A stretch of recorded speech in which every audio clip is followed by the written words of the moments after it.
Janasena 2 parliament స్థానాల్లో గెలవబోతా ఉంది.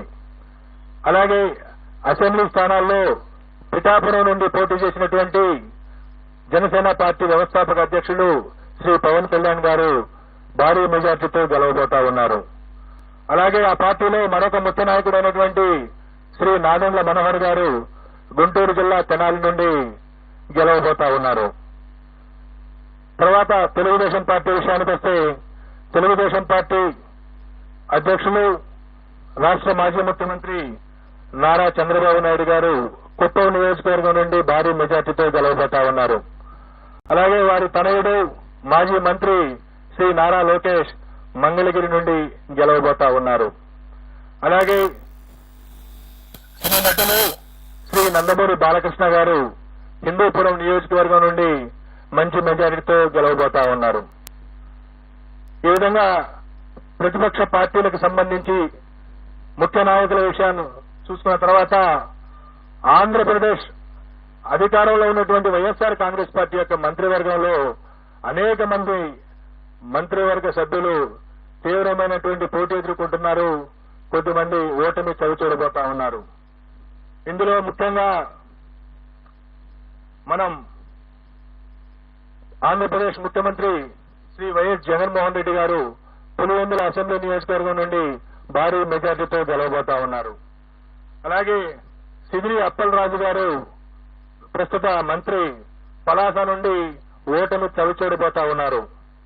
అలాగే ధర్మాన ప్రసాదరావు గారు శ్రీకాకుళం అసెంబ్లీ నియోజకవర్గం నుండి వారు గట్టి పోటీ ఎదుర్కోబోతున్నారు. నేను ఎక్కడైతే గట్టి పోటీ అని సంబోధిస్తానో అక్కడ మా మార్జిన్ ఆఫ్ ఎర్రర్ ఏదైతే ఉంటుందో +or-3% కు లోబడి ఫలితం ఉండే అవకాశం ఉంటుంది. కాబట్టి +or-3% ఉన్న దగ్గర నేను గట్టి పోటీ అని సంబోధించడం జరుగుతుంది. అలాగే పీడిక రాజన్న దొర సాలూరు అసెంబ్లీ నియోజకవర్గం నుండి గెలుపొందబోతా ఉన్నారు. అలాగే బొత్స సత్యనారాయణ గారు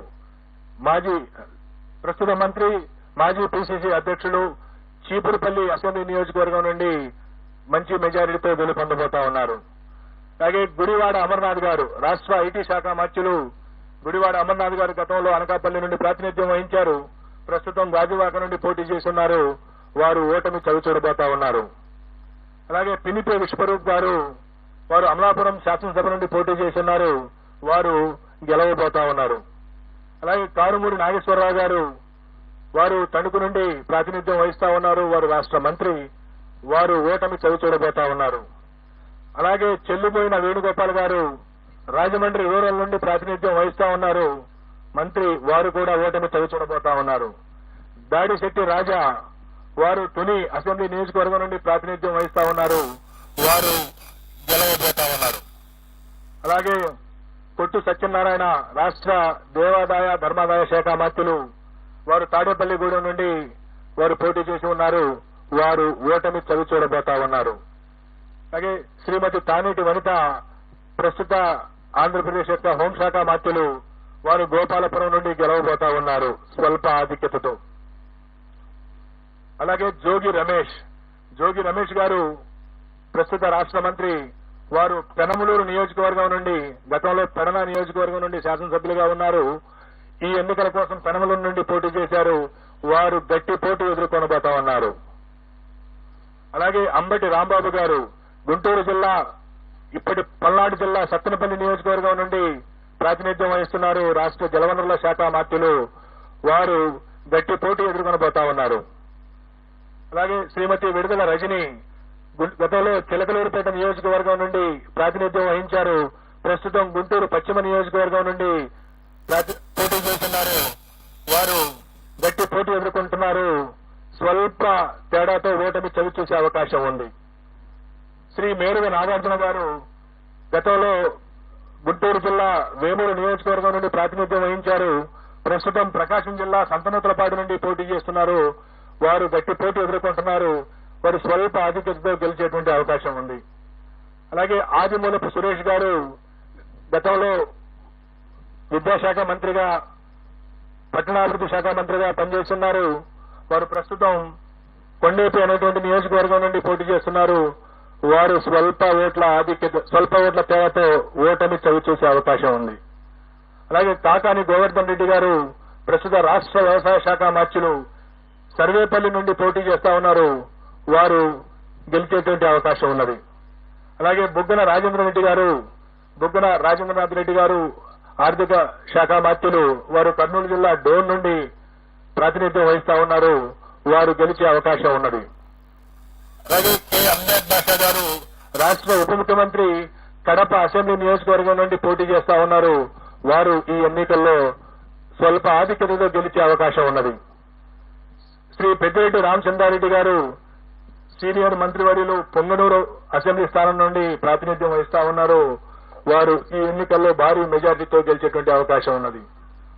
అలాగే శ్రీమతి ఉషశ్రీ చరణ్ అనంతపురం జిల్లా పెనుగొండ నుండి పోటీ చేస్తా ఉన్నారు. వారు అతి స్వల్ప తేడాతో ఓటమి చవిచూసేటువంటి అవకాశం ఉన్నది. అలాగే గుమ్మనూరు జయరాం గారు వారు వైఎస్ఆర్ కాంగ్రెస్ పార్టీ వైఎస్ జగన్మోహన్ రెడ్డి గారి మంత్రివర్గంలో మంత్రిగా ఉంటూ సీట్ల సర్దుబాటులో వైఎస్ఆర్ కాంగ్రెస్ పార్టీ నుండి బయటికి వెళ్లి తెలుగుదేశం పార్టీలో చేరి అనంతపురం జిల్లా గుంతకల్లి నుండి పోటీ చేయడం జరిగింది. తెలుగుదేశం పార్టీ అభ్యర్థిగా వారు గుంతకల్లి నుండి ఓటమి చవి చూడనున్నారు. అలాగే శ్రీమతి ఆర్కే రోజా ప్రముఖ సినీ నటి అండ్ మంత్రివర్యురాలు వారు చిత్తూరు జిల్లా నగరి నియోజకవర్గం నుండి ఓటమి చవి చూడబోతా ఉన్నారు.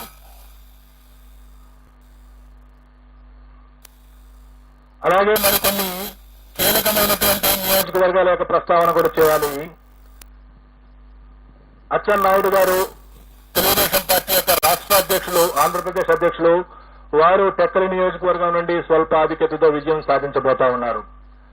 అలాగే వల్లభనేని వంశీ గత 2 సంవత్సరాలుగా కొన్ని వివాదాల కారణంగా ప్రముఖంగా వార్తల్లో వ్యక్తిన వ్యక్తి గన్నవరం నుండి శాసనసభ్యుడిగా ప్రాతినిధ్యం వహిస్తా ఉన్నారు. ఈసారి కూడా వల్లభనేని వంశీ గన్నవరం నుండి గెలుపొందనున్నారు.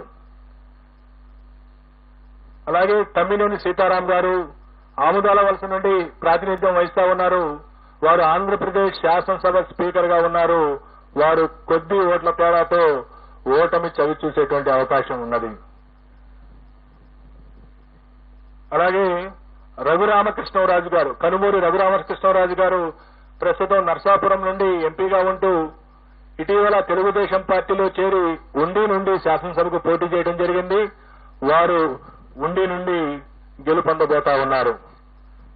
అలాగే బూడి ముత్యాల నాయుడు గారు వారు ప్రస్తుతం ఆంధ్రప్రదేశ్ ఉప ముఖ్యమంత్రిగా ఉన్నారు.